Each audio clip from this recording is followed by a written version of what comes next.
right, good morning, everybody. Thank you so much for joining us. We're getting this event kicked off today. I think we're the first panel or among the first panels, so welcome to Chicago. We're here today to talk about building the clean energy workforce of tomorrow, just in case you weren't sure which room you walked into. And I think many of the folks in this room know that Illinois has established itself in clean energy and the clean energy workforce. We're leading the Midwest right now in clean power capacity and clean power capacity under construction, doubling our clean energy or renewable energy production between 2021 and 2024. That's backed up with a goal for 100% clean energy here by 2050. And the folks sitting here to the left of me are leaders in this space. They're going to talk to us about where we are and where we're going. I'm Tara Molina. I'm an investigative reporter with CBS News Chicago, where I lead our Climate Watch team. And I'm going to pass it off to you guys to introduce yourselves. Hi, everyone. I'm Bria Scudder, Deputy Governor in Governor Pritzker's office, where I cover environment, energy, infrastructure, and public safety. Great. Good morning, everyone. Great to be here. Really excited about this event. My name is Jay Rao. I'm the Executive Director of Hire 360. We were really proud to host the announcement that this event was coming to Chicago, and it's great to see some familiar faces from that event here. Hire 360's unique partnership, some of the largest developers, general contractors, and trade unions in the Chicagoland area, and then thanks to the CEJA legislation that we're here to talk about, our training programs have gone statewide. So we're scaling up. We got about 4 pillars that we're working on. We're scaling up about 250 diverse contractors, a whole host of unique supports, working capital loans, joint ventures, bonding, et cetera. We're creating supply firms. We do a ton of youth engagement work, a lot with the Chicago Public Schools to interest the next generation in construction, as well as a really robust workforce development program. So excited to talk about all of this. And before that, I used to run a couple state agencies. And so it's all the more impressive what Bria and the governor's office team, the legislature put together with CEJA. I know how hard it is firsthand to pass such monumental legislation. So. Absolutely. Good morning. I'm AJ Patton. I'm the CEO of 548 Capital and the Executive Director of the 548 Foundation. We take a platform approach to building sustainable communities for all. And so we do sustainable impact investments by building solar-powered affordable housing, solar-powered logistical hubs, where we're the lead investor and or developer on the project.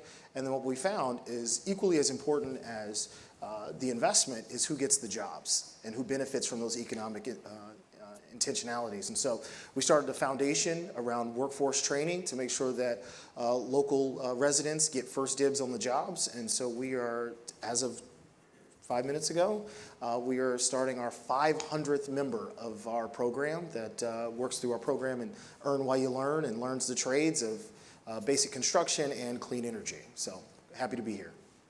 Thanks, guys. And just before we get going, you're going to hear the word CEJA a lot. It's an acronym for the Climate and Equitable Jobs Act, for anyone who is not familiar. So let's kind of kick this off with a broader strokes question, guys. Why is workforce development such a critical piece of the clean energy future, especially right now? I think we have to have a workforce that's ready for the challenges ahead. And I think that we're doing everything that we can to prepare that workforce.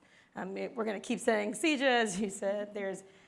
We have workforce hubs across the state because we recognize that challenge. We have programming for contractors. There's ongoing assistance and training for those contractors, as well as pre-apprenticeship programs. So there's a number of initiatives to try and address that goal because we know that if we're going to actually meet the very ambitious goals that we've set through CEJA, that we have to have the workforce to handle it. Jay? Yeah, I mean, I think, so it's extremely important, right? Like who is doing the construction work, as AJ said. And if you're going into a lot of local communities and a lot of the programming that we're doing downstate, you need to make sure that the people from those communities, not only here in the city of Chicago, but everywhere, are represented on these projects. And so I think it's extremely important to have really robust workforce development programs to make sure that everybody can share in those opportunities. And you read all the time, especially in the construction industry, about a huge shortage of individuals to do this work, which is really true, especially in residential or non-union construction. But a lot of the unionized construction, which is doing a lot of the larger scale solar and other projects across the state, it's a super competitive environment for those opportunities where workers have a voice, where the rates of pay are much higher. And so if you want people from those local communities working on these projects, you really need outreach and engagement and programs specifically designed to get people into them. And I mean, one thing that we have really found in doing this is there just is not as much education on the construction industry in public schools. Most people don't go to a construction site ever. They've never been to an apprenticeship program. And so you really have to draw people in and tell them about these great opportunities and careers, right, with family supporting wages. And so I think we'll get into CEJA a lot more in a minute, but that's some of the things that are really underpinning this really unique legislation in Illinois. Yeah, just to build on that, I think a couple of things. I think the who matters. One of the things I always challenge my climate allies is that this is not ours. We need to pitch as big of a tent and let as many people under the umbrella as possible. And so we need to be very decentralized about who we include in these conversations. And so really intentionally about disinvested communities, setting at the table both for the labor opportunities as well as the contractual opportunities, which Jay's team does, frankly, some of the best work in the country. And so I think the who matters. I think secondarily, where workforce really becomes valuable is as the market shifts towards, let's cherry pick heat pumps. You need the next generation of folks that are going to service those. It does us no value to install this new generation of HVAC systems on a bunch of buildings, and there's no one for 20 miles that can service them. And so you need a robust workforce training program around all communities that can create those folks that are both doing the installation as well as the servicing, so we can bring new technologies that we can all take advantage of. When you talk about new technologies, AJ, let's get into what emerging technologies are driving the need for new skills today, right now, and what trades are most urgently needed. I think there's a couple of things that we focus on. I'll start with three, and we're really focused on the electrification. So literally starting today, we've got another 60 folks learning to be electricians. We're short. You pick a number in terms of what you've heard in terms of hundreds of thousands of electricians that we need in order to meet the electrification goals that our communities are striving for.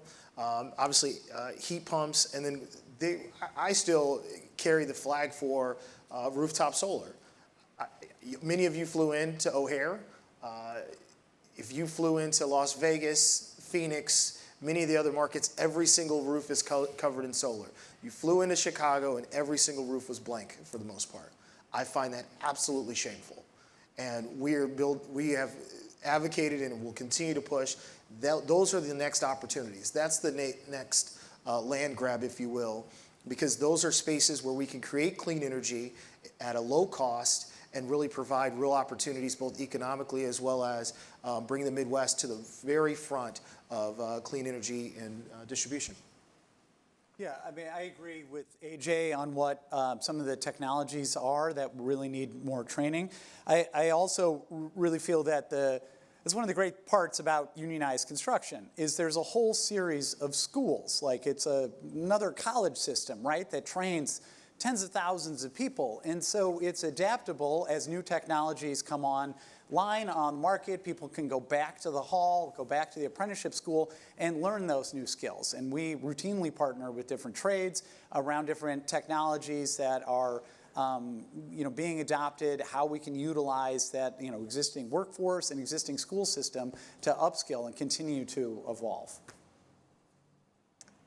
Bria, maybe you could set the stage for us a little bit since we've already referenced CEJA, the Climate and Equitable Jobs Act. Tell us about it and some of the success stories right now. Yeah, you talked a little bit in the opening about what some of our goals are. And I'd say one of the most important things that we can do as a state is to, through the policies that were created in CEJA, is to set those goals and then implement the policies to make sure that we get there. So I think that signals to the market and to others that this is something that Illinois is serious about and that we're investing in. So I mentioned the workforce hubs across the state. There are 14, 12 are up and running right now. In addition to those workforce hubs where DCEO has gone out and has spent countless hours with community engagement, stakeholder engagement. They've also issued hundreds of millions in grant opportunities for workforce development. And again, that includes training and assistance for contractors, as well as, of course, the workforce hubs, which provides the training. So there's the Climate Works pre-apprenticeship programs. There's other initiatives that we have throughout the state that I think also provide some of the assistance that we need with some of the clean energy jobs, like Illinois Works. I think that generally speaking, the more we can invest in some of our workforce training and construction construction broadly, that it still brings value to clean energy jobs. And so all of that is included in new Illinois policies. And it's been really challenging. We continue to try and build on those programs, learn from some of the issues. You know, it took us a little while to get some of the programs up and running, and I think that's part one, because we want to make sure we were doing it right. That we included the feedback that we'd heard, and that we were really thoughtful about what the future of this space looks like. Yeah, and maybe Jay or AJ, you can weigh in here, but when that, clean energy by 2050 goal was first discussed, folks called it lofty. But holy cow, how's that going to happen? And then, Illinois showed not just talking the talk, walking the walk. Talk about, what's been in place and what's going into place that's allowing the state to lead the way in this sector. You got to have a goal, right? You got to lay something out and a marker on how to get there. And oftentimes we don't get there on the first go around. Things need to be tweaked. But if you don't have a vision and a plan of where you're going, you're never going to get anywhere, right? And so I very much appreciate with CEJA that focus. I also think it's kind of unique about what's going on in Illinois right now, and the governor and legislature have put out, right, is like oftentimes there's requirements. The governor does requirements, and there's penalties if you don't make the requirements. And sometimes there are incentives, right? But rarely in sort of workforce or the contractor spaces is there so much intentionality behind providing a path for people and contractors to actually get to those opportunities. And I think that's really what's unique in both CEJA and in the Illinois Works, which is a workforce program out of the state's public works, $41 billion capital program that really provides funding for individuals to go through training so that way they're ready for opportunities in construction. So, and AJ runs a great program as well. For our program, it's roughly about 200 hours of paid stipend training. We put people through a nationally recognized certification with the North American Building Trades Unions. We get a number of certifications for individuals to make them more competitive, because like I said earlier, unionized construction is extremely competitive to get those opportunities. And so you really got to put people on a path, and the stipends, I think, is really amazing. There's a lot of training programs, but how many of us can go 9 weeks without getting paid, right? Like, that's not realistic. So people aren't going to be able to take advantage of these opportunities without that. There's also robust barrier funding to help people with the first set of tools, books, pay for indenture fees to really sort of get rid of some of the financial challenges to get into these great careers. What I thought was also great about, the goals on its surface felt lofty, but then as you pull apart, Jay just outlined an entire network on the workforce side to support the labor interests. Technically my day job is on the investment side. What I found in CEJA, what was spectacular and unique around the country, is the layers of resources to spur the investment and development.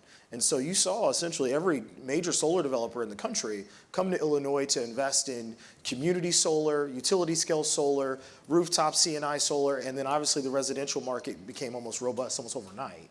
And so what good is a workforce if the economy is not thriving? And I saw what CEJA did was really ignite the economic opportunities so that when these folks graduate from J&I's program, the graduation and then placement rates are through the roof, because now at one point we had an 85% placement rate. And these are folks from all the types of communities, returning citizens, all of that. And there's a bidding war for their work, for their labor. And I think that is spectacular in terms of one of the outcomes from CEJA. Yeah, Bria, maybe, and Jay spoke to this a bit, but can you talk about the role that policy plays in workforce development and kind of how Illinois structured that? Yeah, I think it was really important. Well, one, we worked with our stakeholders in that process. So some of it is learning from the folks who are on the ground, figuring out what the needs are and providing the support. I think that That's what is most important for government to step in to do. We also get to connect with all of our universities, our community colleges, to see, how can we work with them? Who are we partnering with to make sure that we're actually meeting those needs? And then I'd say setting the goals and continuing to invest. So we're constantly working with the legislature and others to say, all right, we haven't met this goal yet, so then what's missing? What do we need to do? So I think one is not being afraid to step out and set that goal, and then two, learning from your mistakes so that you can actually get there. And having conversations. I know from talking to all of you in the past, this isn't like a siloed kind of system. I mean, you're in communication with people like Jay and AJ about what's working, what isn't working, and that's part of policy implementation. Absolutely. Let's move on here. AJ, maybe you can kick us off with this one. We know there's a gap when we look at clean energy job opportunities. So how is there a focus on ensuring that historically underserved and marginalized communities are centered in workforce development? Great point. And so this is one of the things I talk probably way too much about at this point. But I think, one, it's the intentionality, and I think the value. I know equity has become a curse word in this current administration, but I think being intentional about having all folks at the table has real value. And I also think proximity, and that's one of the reasons why I always talk a lot about rooftop solar, because what good does it do for a young person from the west side of Chicago to learn how to install solar, and all the jobs are 200 miles down south, right? That's a real barrier. That's life-changing. So that's why I think that where rooftop solar, there's rooftops everywhere, right? And bringing economics to every community allows those labor opportunities to stay right there, and you can live in your community, and there's an opportunity right there. And I think what CEJA has done is be really thoughtful about bringing all folks to the table for the labor side, but also creating incentives so that all communities have a seat at the table, or else we just would have solar farms in the middle of rural communities, and all the labor folks are developing up in the city, and there's no bridge there. And so we've been really thoughtful about advocating to close that gap so economic opportunities are right here in communities for everyone. And Bria, equity is, at the forefront of the policy. Do you want to speak to that at all? For sure. It's obvious. We wanted to make sure that equity is included. That's why it's in the act, or equitable. I think one of the things that we had to do, so there's a minimum equity standard that's a part of CEJA. And so we see that show up in a lot of ways. I'll just say, like, Illinois Shines, the vast majority of our participants through that program are meeting or exceeding the goals of the minimum equity standard that are set there. I think the other thing that we have to do is really be honest about the challenges. We talked about some of the things that are needed, whether it's the stipend to make sure that people have the opportunity to participate. It's also the stakeholder engagement and actually going out to the communities that have historically been left out. And so I think we really have to, and we have to make sure that we're not making up excuses. One of the things that I like to talk about, there are many times where we say we're not meeting our goals, so what do we do?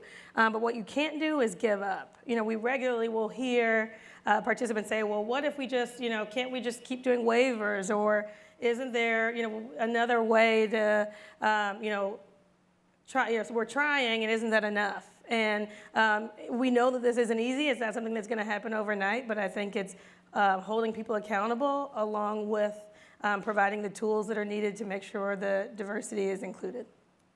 Can I build on that real quick? Because this is a fascinating intersection of where policy is reflected in the marketplace.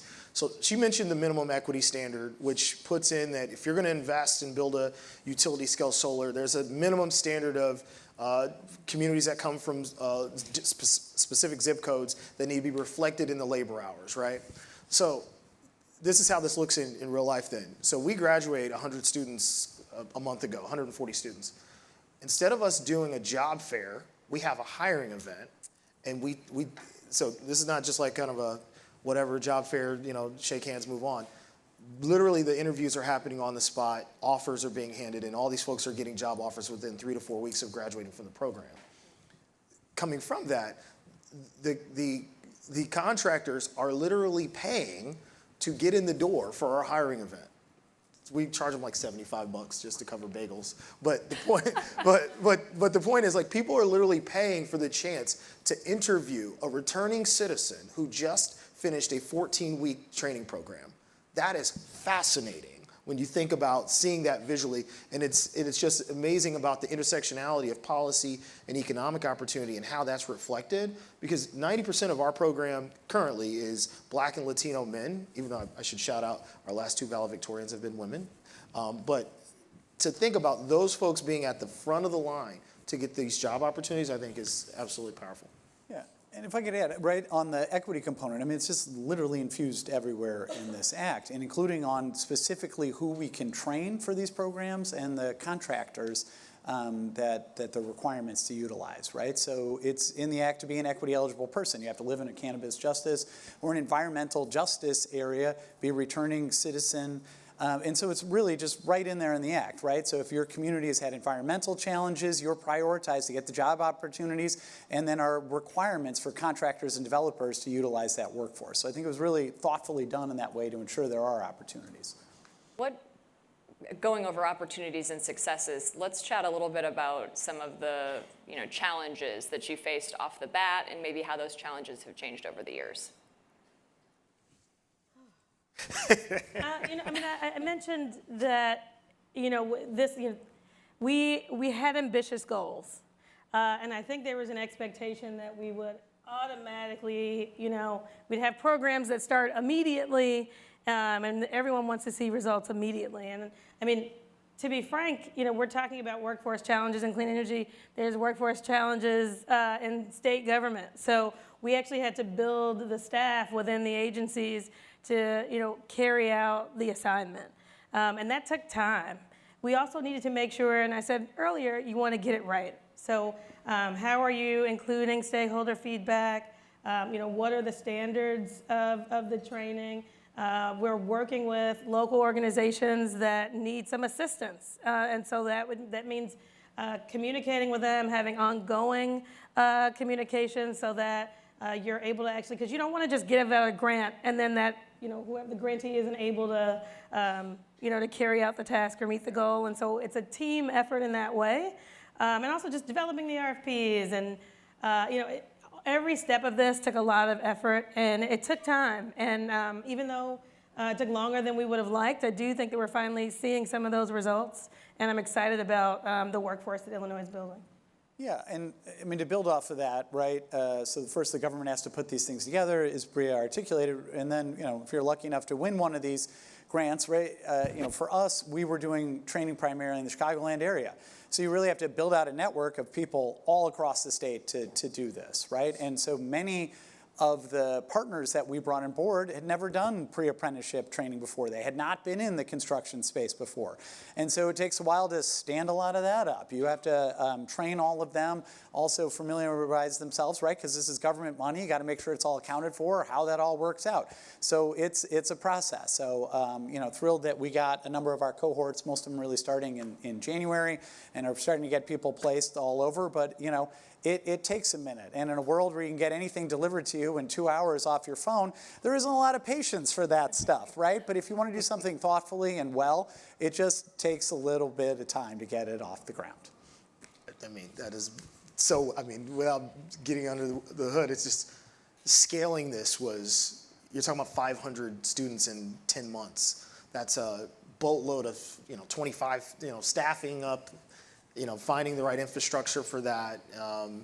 Jay and I talk all the time about the nuts and bolts of how to make this thing work more efficiently, because between the two of us, we cover the entire state. I mean, it's a Herculean task in some days, for sure. So speaking of challenges, these days there's always an elephant in the room. I don't see one here, but let's get into how the big, beautiful bill is impacting clean energy job opportunities here in Illinois. Well, Adrienne and I were talking about this the other day, right? I think it's a little unclear on what's going to happen with all of this in Illinois specifically, because we really do, as we've talked about, have some pretty robust state incentives and programming to encourage solar and other development here. So, obviously there's going to be a mad dash here in the short term, right? But if you're designing training programs, recruiting people, especially to get into apprenticeship programs for careers, right? You want to make sure there's a robust pipeline of work for them. So I think, if I could predict the future, I would be rich, which I am not. I run a nonprofit. So, it's anyone's guess, right, on how this is going to shake out. But I do kind of feel like since Illinois has so much robust incentives that we'll probably see a lot of influx of people trying to take advantage of that here in the, kind of outer years after some of the 1 BBB goes into effect. I mean, I think I'm hopeful that is the case as well, but I think we have to acknowledge that it's hurting Yeah. clean jobs. I mean, I've seen a number of different reports or studies saying, 20,000 or more, all types of clean energy jobs that are going to be affected by this. I'm getting calls every day, saying, what are we going to do to make sure that, whether it's companies that are coming to Illinois, or just the goals that we have to meet that are now that are facing new challenges. So, I think we have to be realistic about it. I think some of it is also reminding folks that in Illinois, we believe in climate change and that we're doing everything that we can to make sure that we're meeting our goals here, and it's investing. And so we continue to work on new policies to say, even though we're not getting what we would like to see in the federal government, that we're doing everything that we can to promote development here. So I think it's going to take a lot more effort, more investment, but it's a real challenge. I'm glad that you brought that up because those were the projections that we'd see, thousands of jobs lost, opportunities lost. You really just spoke to this, but, can you talk a little bit more about how the state takes these federal challenges and reacts to them? And are we still in a real processing? Not well at all, but it's, I think it's still processing because we don't know everything yet. And then some of it is also just continuing down the path that we're already on.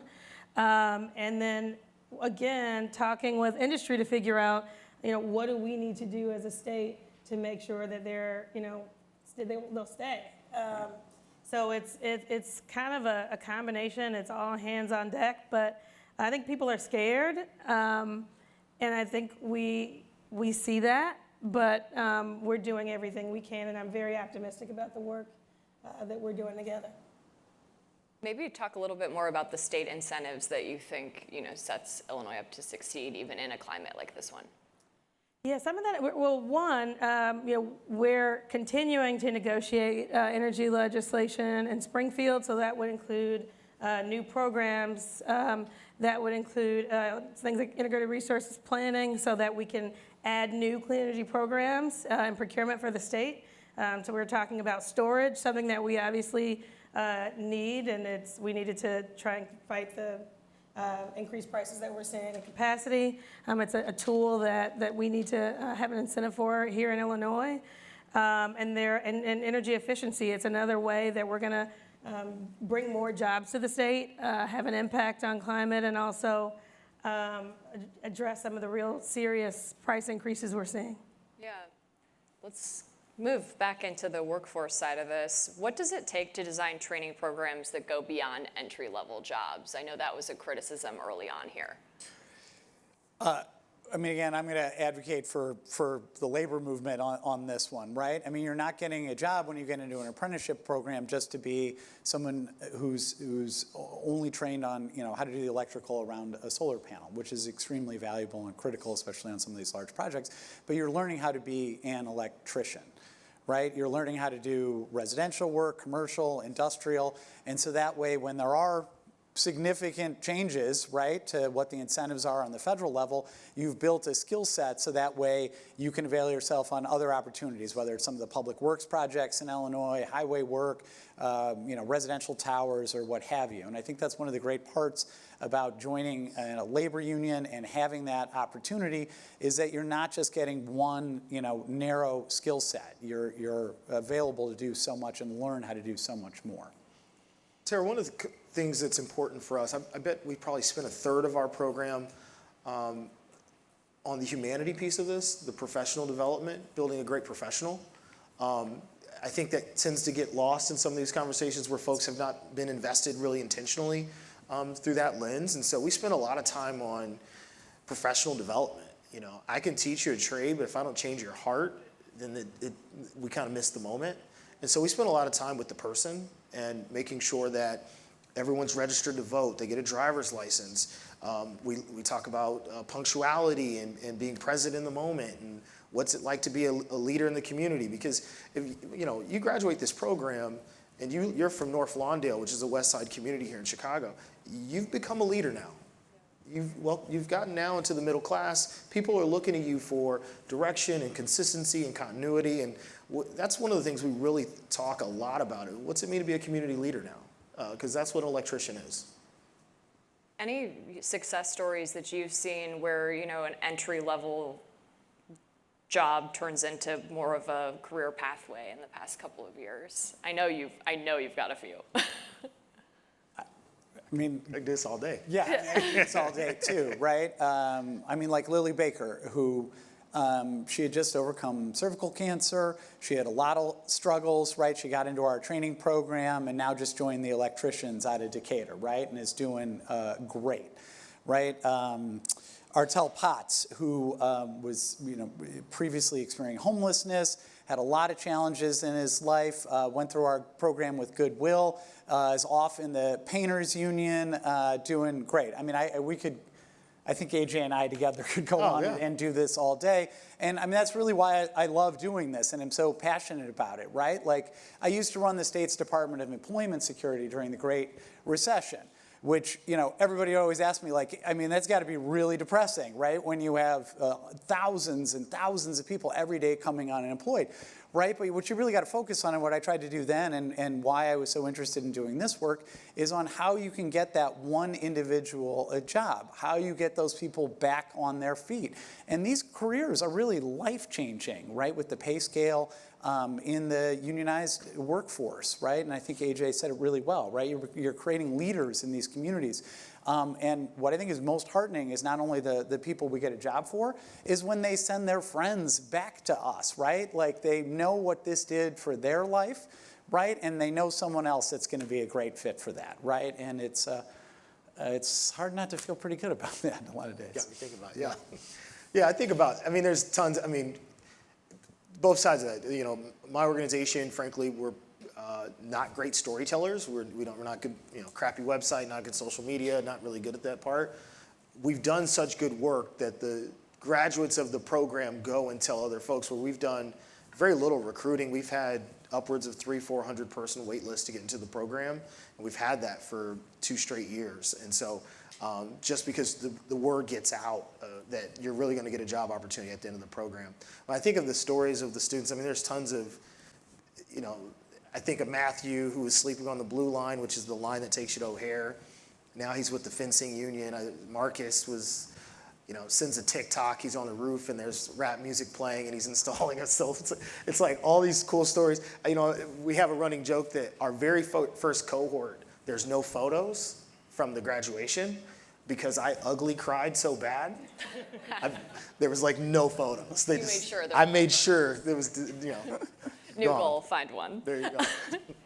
Let's talk about how states can collaborate to develop innovative models like we've seen here, and then scale those models when it comes to workforce development. Yeah, we're always looking for ways to partner. I know we participate in a number of organizations where we collaborate with other states. One of them is U.S. Climate Alliance. They recently announced our work together on clean energy workforce goals. They have a goal, I think it's 1 million pre-apprenticeships graduates by 2035 across all of the participating states. So those are some of the things that we do, and we regularly talk with our partners to see, what's working there, what can we adopt here, and we share our experiences here in Illinois with them. So I think through that, and other ways is, outside of building workforce, it's also just how are we making sure that we're protecting the clean energy goals among states. So whether that's, me meeting with other PJM states to say, hey, what are they doing to prioritize, transmission projects, or, consider the new policies and legislation that have been passed across states that we think aren't being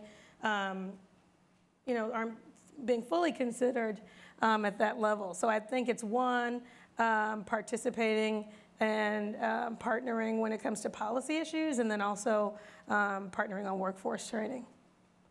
Yeah, I think it's a great question because so many of the workforce development programs are typically a local program or come through a local workforce board, even though that's funded by the federal government, or there's different state incentives or other things. And so one of the things, that had been great about what the federal government had been doing is putting together broader opportunities for regional consortiums. I mean, and one that we're part of is the Great Lakes Renew project, which is put together by the National Science Foundation and a wonderful partner here locally, Current.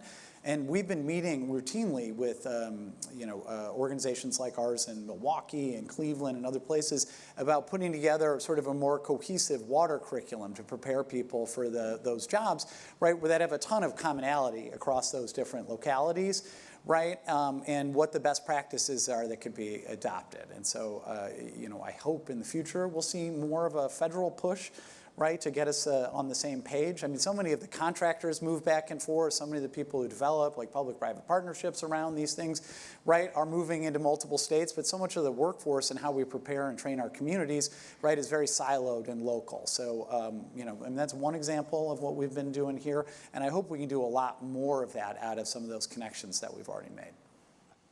I would say economics matter. The great part of the bill, I think the most important part of the bill, frankly, is the state renewable energy credits that incentivize and subsidize the investments. And so, almost a third of the capital stack, the state is investing in those particular solar projects if they're benefiting low-income families, if they're just a major utility program. A third of the capital stack comes from the CEJA program. I would argue that, every union leader in the world, every contractor, particularly every union leader, you know what they love? A crane. They do, because a crane means there's hundreds of jobs right there. Yep. And as long as there's jobs moving, these programs matter not if there's not a robust economy. That was why I was so frustrated, which is why I dodged the question about the big, beautiful bill. But that was my frustration with the big, beautiful, because it gave market uncertainty. Now the federal ITC is under siege. I had to meet with our investors, that's been 2 weeks ago. I met with our investors, and they're just really unclear about what does the next 18 months look like. There's going to be this mad dash, but then there's this kind of the sequencing down. And what you need, our programs matter not if there's not a true market out there of cranes and shovels in the ground and things moving, so that real opportunities can be had. Are any conversations happening extending the Midwest? Beyond the Midwest, we talked about, what did you say, Jake? Cleveland and... it is a regional consortium on that. I mean, we have, we've touched on this a little bit, but we run a pretty unique contractor accelerator program, and some of the components of CEJA will be bringing on more organizations to do that. We have met with people all across the country on sort of replicating the contractor component of what we do, which is very unique. I mean, we raise money privately to create our own working capital pool, so we could back and credit enhance loans at CDFIs or banks. Right, because a lot of the community contractors that we're working with, right, there isn't family resources or any other money to put into a business, so what do? You charge it all on your credit card. What does charging stuff on your credit card do? It ruins your credit rating, and you can't get a conventional loan. And so this sort of programming has been really game-changing. I mean, like our poster child, Adrienne Mobley, who we started working with in 2019, she did $40,000 worth of business that year. We've now helped her with 3 working capital lines. She doesn't even need our collateral. We helped her go signatory with 3 different unions. She did $5 million worth of business in 2022. She was a prime on a caulking contract out at O'Hare. She did $11 million in 2023. I mean, like phenomenal growth. I mean, she has to do the hard work, right? She's got the skill sets. the talent, the business acumen, but what we can do is add a lot of capital, right, and some social capital to meet other partners to work on this. And so that's just one example. We've done about 90 of these working capital loans. And so we've done, we've met with people in Philly. We were flown out there to talk with Everybody Builds, which is trying to clone a lot of that. We've met with people in California, Indianapolis, Texas, all over the place on some of that programming. Great. Keeping an eye on our time here, we'd like to open up to questions. So we've got a couple right off the bat, if we can get some mics to these folks. Mics are coming. Yeah, keep those hands raised.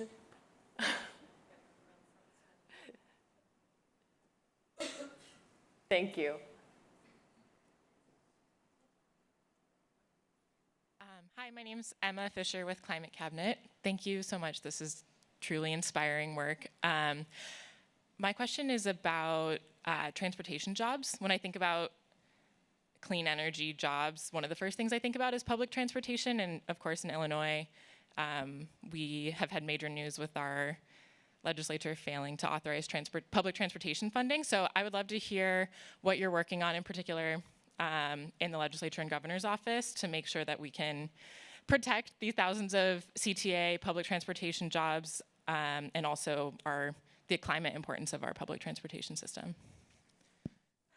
Great question. Yeah, that working on the transit legislation was easily one of my top priorities over the last year. It's something that, and towards the end, I think we made a lot of improvements when it came to getting on the same page on the governance structure. I think one of the things that we wanted to make sure is that if we're going to ask folks to pay more, how do we make sure that there's faith that we're going to have a better system? And so there were a lot of questions that we had to address, and some of those are, how are we making sure that CTA, PACE, Metra, that they're actually talking to each other when it comes to new development, that there are safety concerns. We talked a lot about what does it mean to prioritize bike paths as a part of that conversation. We talked about, there were so many pieces to this, and we just needed a little bit more time to get to the finish line, but I am very confident that we'll get there. The Senate and the House each introduced bills, of course. The Senate passed theirs before the end of session, but we continue to meet regularly to get there, so I'm very, very hopeful. Hi, thank you. You guys are fabulous. I think you have some challenges ahead. Can you speak to the undocumented workers and how that's affected your positions?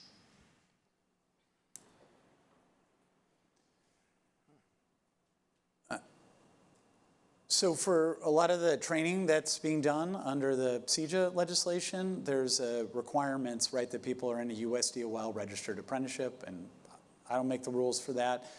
Neither do the trades here locally or the contractors, right? And one of the requirements from the U.S. Department of Labor is that you have to be eligible to work in the United States, right, amongst being, 18 and et cetera, have a GED. So in a lot of the training that we do, we're unfortunately not able to train people who are undocumented. We have a lot of partners that we refer for opportunities with some of the candidates that come into the door for us, but based off those requirements. Similarly, we have referral partners because we in our program we can't, our resources don't support them, unfortunately. We have a couple of hands raised in the back.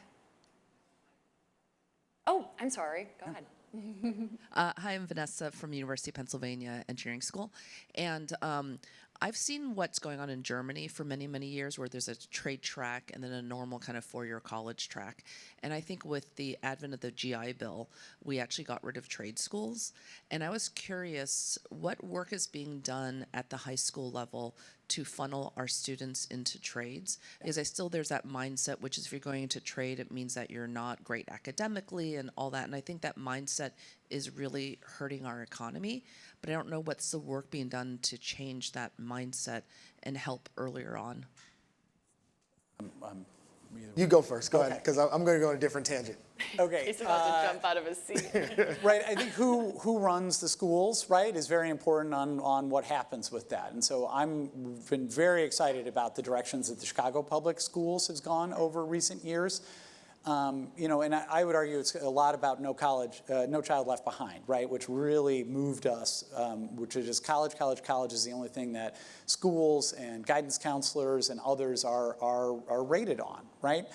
And so with the Chicago Public Schools, at least in recent years, there's been a real focus from some of the board members on trade school and on these opportunities. And so, you know, we've partnered with the Chicago Public Schools, and about every year now we're taking about 4,000 CPS juniors and seniors and bringing them out to see different apprenticeship programs. We hosted 300 or 400 at our place. We did one with the carpenters, the plumbers, the laborers union, bringing in contractors to do demos, get your hands dirty, doing bricklaying, like other components of this, so people really get a sense of what these opportunities are.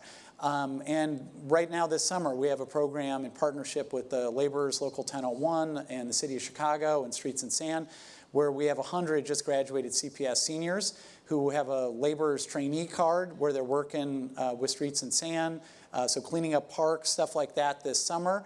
And they're holding open about 42 full-time city jobs for those candidates who can then bid in and apply. And then the rest we're going to take into an Illinois Works cohort this summer. And so I think there's a lot of great things that are going on specifically like that. Probably more importantly is the work that we're doing with CPS to bring those guidance counselors out to see what an apprenticeship program is. Right, because the vast majority have never been to an apprenticeship program and don't know what it is, right? You go out and see the Laborers Center on the west side of the city. It's 160,000 square feet. I mean, this thing is massive with very sophisticated training base. I mean, I've literally seen some of the guidance counselors like mouths drop open, like, wow, I didn't realize that this was such a thing. It is a whole other school system. And so I think, you know, you got to do it a lot of different ways, right? And we're also using those students that I mentioned. We did a cohort last year and had them recruit this year's crop of students, which was, you know, more effective than anything I'm going to say or their teachers or their guidance counselors are. Yeah, I mean, Vanessa, 20 years ago, I went through a IBEW pre-apprentice program. And this is before I went to college. It was actually the summer before I went to college. And I went through the pre-apprentice program.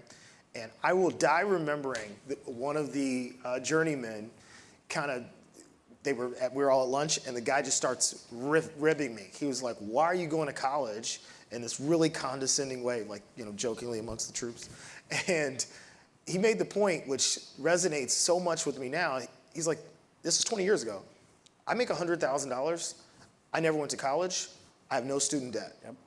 That's a branding opportunity that every young person needs to hear, particularly in this student loan debt crisis that we have now.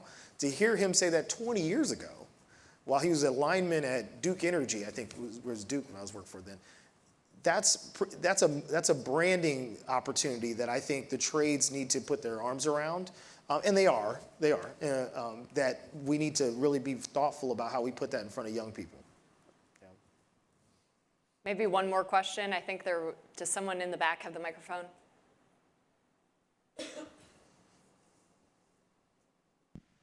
Thank you. Yeah, I had a question about competitiveness, and in light of the federal rollbacks of incentives, can you talk a little bit about how a state like Illinois now is set up to be competitive in the region, and how folks perhaps working in other states can help track that and raise awareness and other states about what we're losing out on by not being a little bit more proactive around the workforce incentives?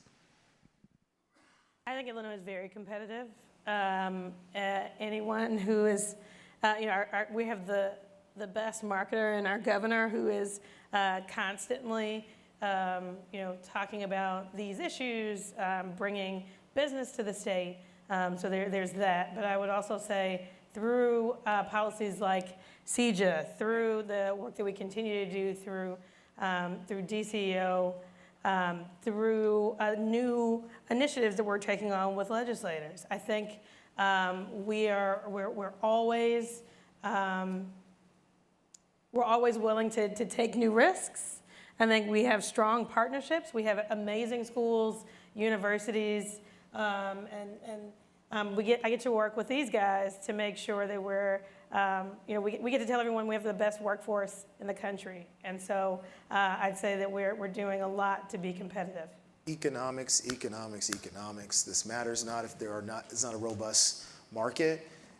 You can't find a ranking of states based on incentives. So the state renewable energy credits, the RECs that support these renewable energy investments. You can't find a ranking where Illinois is not top 5, top 3, or number 1. That alone will always be the driver.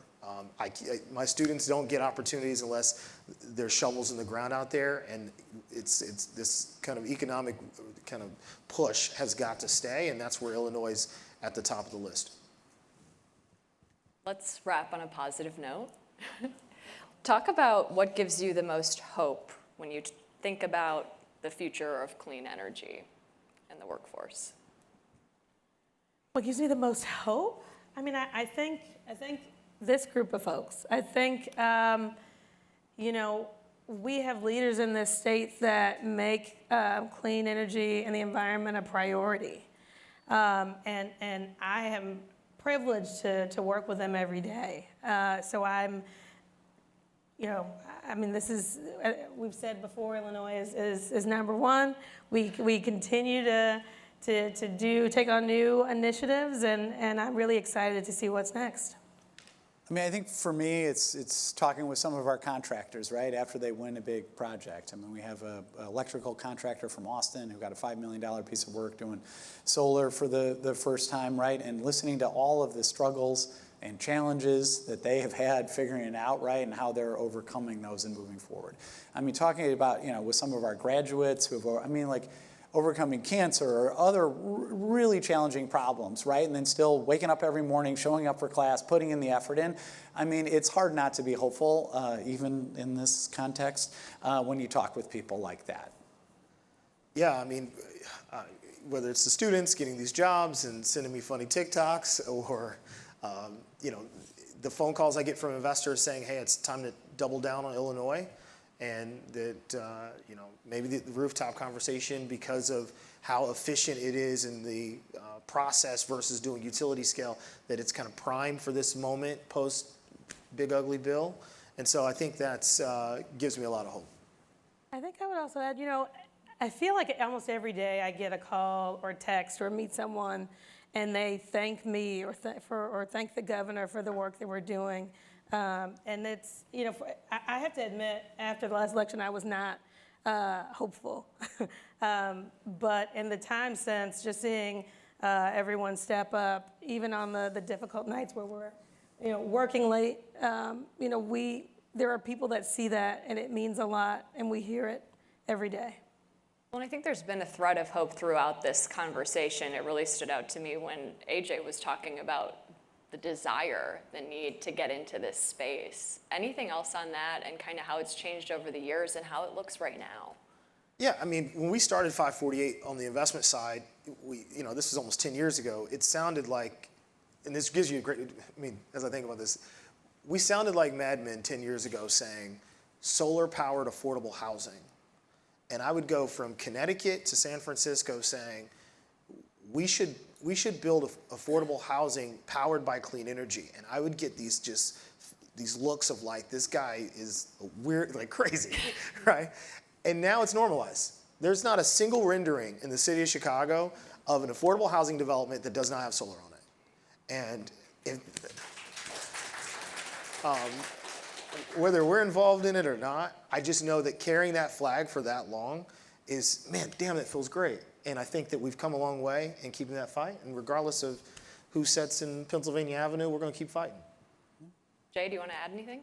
Well, I mean, you all give me some hope. You all came in from wherever to join us across the globe and the country, right, to talk about these important issues, and look forward to talking with many of you of what we could do together to fix some of these issues.